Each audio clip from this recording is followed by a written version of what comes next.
I'm Michael Bussey. I'm one of the original co-founders of Exodus International. I left the program in 1979 and have since reconciled my spirituality and my sexuality. Now I'm a vocal critic of reparative therapy programs and of Exodus International.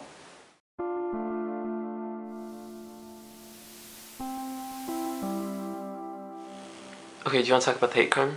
Okay, I don't want to. You're the one that put it on the list. I know.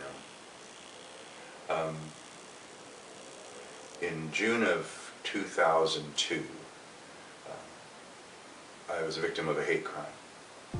I'd only read about hate crimes or heard about them, and they seemed so far away. They seemed horrible and far away, and like some bad dream. I thought they could never come close to home, especially not in a quiet place like Riverside, California. We don't have a really visible gay community, and I've never thought of it as a very intolerant sort of place, but a group of friends had gathered downtown for a birthday party at a gay bar downtown on a Wednesday night back in June of 2002.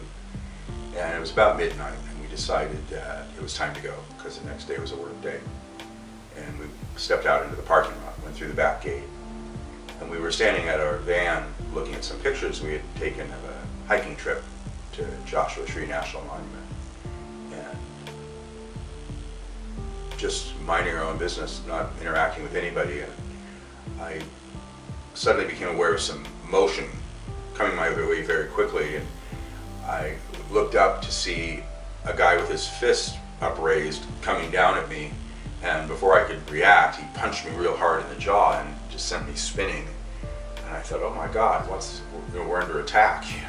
And I noticed that there were other guys with him. It was apparently a gang of it looked like 4 or 5 guys, younger Hispanic men, just attacking us, jumping us. And my best friend Jeffrey Owens, saw me get hit, and he came to my defense, stood up for me, and said, what are you doing? What the hell are you doing?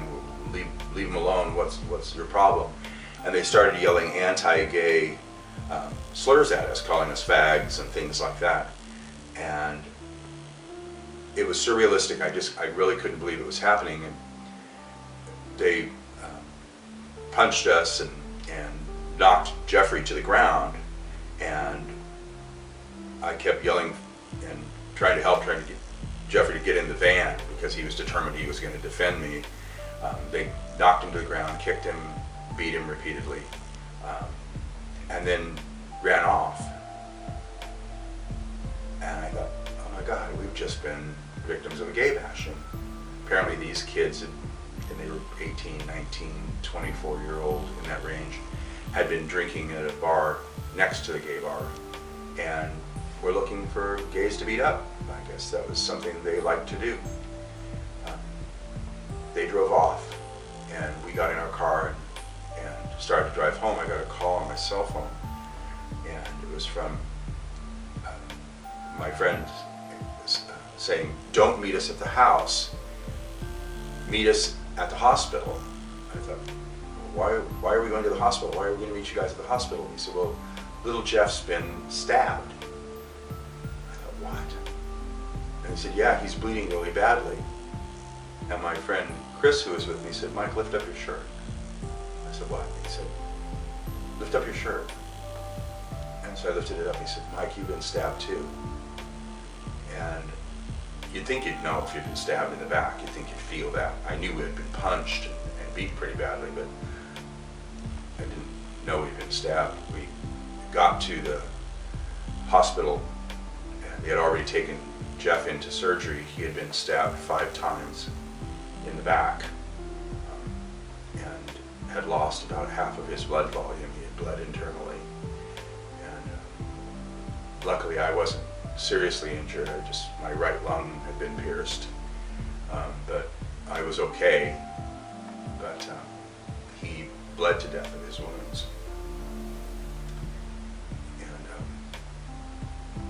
And eventually there was a spontaneous vigil that night downtown, and I was really amazed to see it. There must have been about 500 people in the parking lot behind that gay bar with candles. The chief of police was there, and members of the community were there. strangely, no pastors or members of the spiritual community, except for one liberal church downtown. But they eventually found the 5 guys and charged them with murder and gang enhancement and hate crime allegations because there was no reason for the attack beyond our perceived orientation. They eventually dropped the hate crime charges for lack of evidence. I guess nobody but us heard them yelling the anti-gay things, so they couldn't prove that that was the motive. And they were worried that if they pressed for the hate crime allegations, that they might not get the murder convictions. Eventually, several of the guys pled to lesser charges to testify against the young man that had actually done the stabbing, and they all spent time in prison. The one who killed my friend is still in, and I just got notice last week that one of the other guys threw away the knife, had been released, which is kind of scary because he's been released here in town.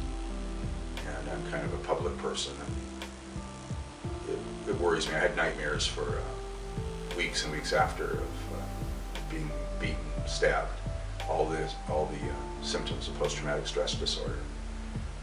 I couldn't go for a couple of months. I couldn't go any place that had a parking lot. And when you think of that, every place you go has a parking lot. Grocery store, post office, every place has a parking lot. But I eventually was able to go with a friend and visit parking lots, and stand in parking lots, and pray in parking lots until I was able finally to go back to the place where he was actually killed. And there have been, every year since, there have been vigils there in his memory. And the Jeffrey Owens Community Center has been established in his memory to educate people about hate crimes and to reach out to the community. And I'm doing volunteer work now through the center in honor of his life and his death.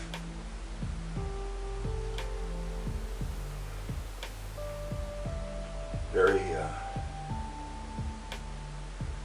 deflating, frightening, horrible experience. So when I hear about people still being hurt, still being injured just because they're gay, bisexual, transgendered, I know personally what that's like. And,